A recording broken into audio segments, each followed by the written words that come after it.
آج میرے لیے یہ دن ایسا ہے کہ آپ سوچ نہیں سکتے کہ اس کے لیے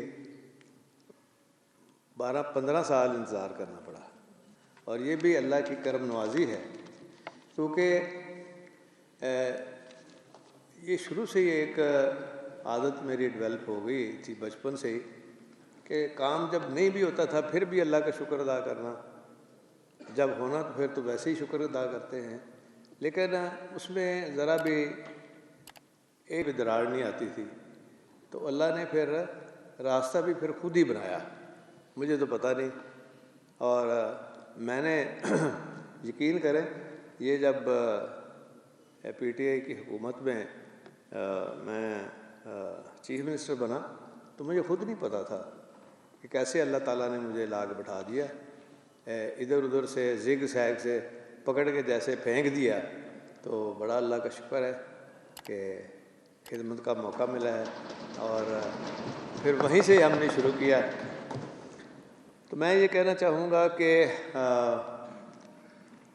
1938 میں یہ بلڈنگ بنی تھی، اصل جو بلڈنگ تھی انگریزوں کے زمانے میں، تو اس وقت ہی ہم نے سب نے سوچا تھا، جب میں اسپیکر بنا کہ یار جگہ تھوڑی ہے راجہ صاحب، اس وقت ہم سوچ رہے تھے صرف مسجد بنا سکے۔ پھر جب چیف منسٹر بنا تو مجھے یہ بڑی خواہش بھی تھی، موقع بھی تھا، تو ہم 2004 میں سبطین صاحب بھی اس وقت میرے ساتھ تھے، منسٹر تھے مائنز اینڈ منرلز کے، تو ہم سب نے یہی فیصلہ کیا کہ اس کو ہم لے کے چلتے ہیں، اور میں نے پھر سنگ بنیاد رکھا۔ اور آج یہ بھی خوش قسمتی ہے کہ آئی جی صاحب موجودہ اس وقت میرے پی ایس او تھے،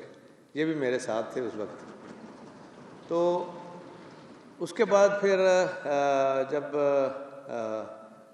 موقع آیا تو میں جب اسپیکر بنا دوبارہ پی ٹی آئی کی حکومت میں، تو ہم سب نے پھر دوبارہ یہ ارادہ کیا، تو بزدار صاحب کو میں نے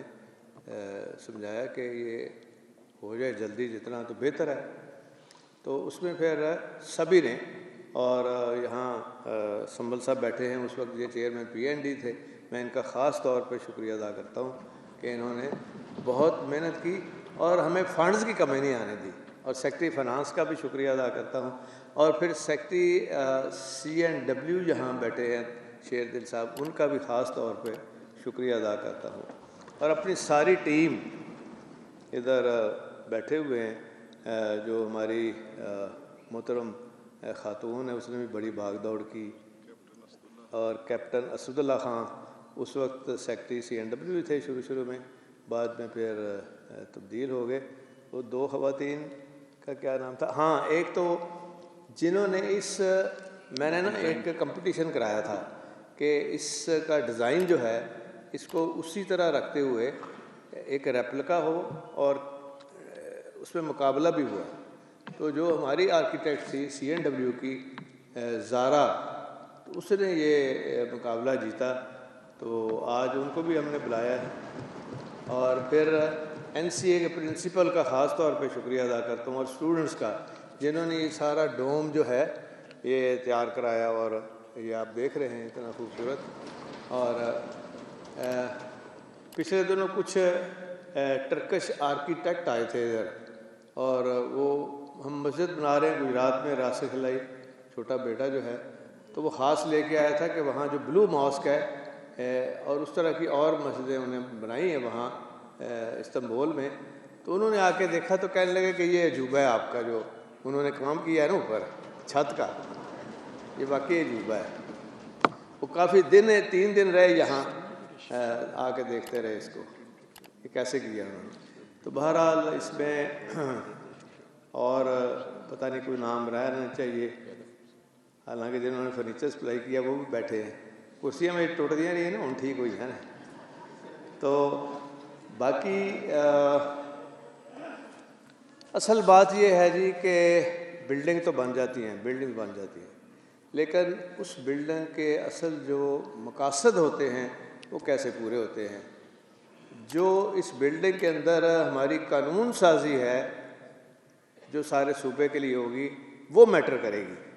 یہ کرسیاں، یہ فرنیچر، یہ بلڈنگ وہ میٹر نہیں کرے گی۔ تو وہ بھی الحمدللہ یہ جو سارا آپ پیچھے دیکھ رہے ہیں ختم نبوت کے حوالے سے، اور خاص طور پہ جو آپ نے بل پاس کیا تھا جس میں کہ دین کی تعلیم کے لیے پہلی سے 5ویں تک ناظرہ اور پھر اس کے بعد پھر جو ہے FA تک پورا قرآن شریف و ترجمہ، اور جب تک آپ پاس نہیں کر لیتے تو آپ کوئی اور سبجیکٹ نہیں لے سکتے۔ تو اس میں مراد راز صاحب بیٹھے ہیں، ان کو خراج تحسین پیش کرتا ہوں کہ انہوں نے بڑی محنت سے اس کی امپلیمنٹیشن، اور پھر ہائی شکریہ ادا کرتا ہوں کہ ایک سول جج جو ہے وہ ڈیلی جا کے وہ دیکھتا ہے جی کہ یہ امپلیمنٹیشن اس کی ہو رہی ہے کہ نہیں ہو رہی، تو یہ ایک بہت بڑا کریڈٹ ہے۔ پھر علماء متحدہ بورڈ بنایا گیا، کتابوں کے حوالے سے لا پاس ہوا۔ پھر یہاں جو ایک سب سے میں سمجھتا ہوں دین کے حوالے سے جو اچھا کام ہوا تھا، اس میں ہم نے ختم نبوت ایکٹ پاس کیا یونیورسٹی کا، اور یہ ایک بہت بڑی یونیورسٹی جو ہے جہاں پہ ہم انشاءاللہ تعالیٰ آپ دیکھیں گے کہ بڑے تاریخی کام ہوں گے، اور یہ ہماری جو سیرت اکیڈمی ہے اس کے اندر مزید ایک ارب رکھا گیا ہے، اور اس کو ہم یہ آگے لے کے چلیں گے، جس میں دنیا کی تمام جتنی کتابیں چھپی ہیں وہ ترجمے کے ساتھ بھی موجود ہوں گی۔ اور پھر آتے ہی ہم نے اس میں ریسکیو 1122 کا جو بل ہے اس کو اپڈیٹ کر کے پاس کیا۔ پھر ایمرجنسی کے لیے چلڈرن ہیلتھ یونیورسٹی کا ایکٹ پہلی دفعہ پاس ہوا، جس میں کہ دوائیاں بھی مفت دی جا رہی ہیں۔ پھر جو جوبلی ٹاؤن انسٹیٹیوٹ ہے وہ بھی ڈینٹل، وہ بھی ایک اپنی جگہ بہت اچھا کام ہوا ہے۔ اور اسی طرح یہاں پہ پولیس کے حوالے سے بہت ہم نے لاز بھی بنائے، اور پروسیکیوشن سروس کا بھی کام ہوا اور ایکٹ پاس ہوئے۔ اب ہم نے ڈیفینڈر سروس ایکٹ ایک وہ بھی پاس ہو جائے گا انشاءاللہ، اس کے اوپر کام ہو گیا ہے اور اسپیکر صاحب کے پاس ہے، اور اسی اجلاس میں جو بھی چل رہا ہے انشاءاللہ اس میں وہ آ گیا۔ تو اس میں عام آدمی جو ہے، غریب آدمی، ہمارا چونکہ ایک محور تھا، اگر تعلیم ہے تو عام آدمی غریب آدمی کے بچوں کو، اور تعلیم ہے تو اس کو مفت ہم نے پہلے میٹرک تک، پھر ہم اب BA تک لے گئے ہیں، اور ساؤتھ میں جو بچیاں اسکول نہیں جا رہی تھی اس وقت 200 روپیہ تھا، اب ہم نے 400 روپیہ کیا ہے۔ اس کے بعد پھر اس ایکٹ سے نا عام آدمی غریب آدمی لٹیگیشن میں کچھ چلا جائے تو اس کو ہر سطح پہ ضلع کے ڈسٹرکٹ لیول پہ سول ججز کے پاس ایک پبلک ڈیفینڈر نظر آئے گا انشاءاللہ وکیل کی شکل میں، اور وہ فری ہوگا جس نے لیگل ایڈ لینی ہے، صرف اس نے اپلائی کرنا ہے اور اس کو لیگل ایڈ مل جائے گی۔ ادھر ہمارے لیگل ایکسپرٹ بھی بیٹھی ہے ماشاءاللہ، ہماری خاتون بڑا اچھا کام کر رہی ہے، ابھی تو وہ اس کا دھیان نہیں ادھر پڑا، تو وہ ماشاءاللہ PTI میں بھی بڑا کام کیا انہوں نے۔ تو دوسرا جو ہماری سوچ ہے اس کو پھر سپریم کورٹ تک، پھر ان کے جو پبلک ڈیفینڈر میں اس کا پورا محکمہ ہی ایک نیا ہم نے کریٹ کیا ہے تاکہ کسی جگہ پہ کوئی دقت نہ ہو، اور سپریم کورٹ تک بھی اگر کوئی کیس جاتا ہے کسی غریب آدمی کا، بیوہ کا، جیسے یہ زمینیں یہ جو ہیں مافیا یہ لے لیتے ہیں، تو اس کو پھر پورا ایک ڈیفینس ملے اسٹیٹ کی طرف سے،